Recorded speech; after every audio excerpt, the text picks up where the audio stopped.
Keď sa večer pozriete na oblohu a uvidíte žiariť jasný, pokojný bod, ktorý naši predkovia nazvali po bohyni krásy, len ťažko by ste hádali, že sa pozeráte na najbrutálnejšie miesto v našej slnečnej sústave. Venuša je odvekým paradoxom vesmíru. Na prvý pohľad je to takmer identické dvojča našej Zeme. Má podobnú veľkosť, zloženie aj gravitáciu.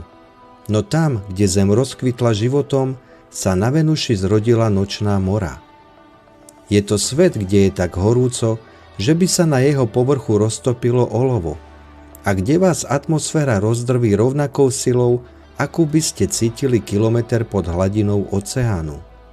Miesto, kde slnko vychádza na západe a z mrakov neprší voda, ale leptavá kyselina sírová.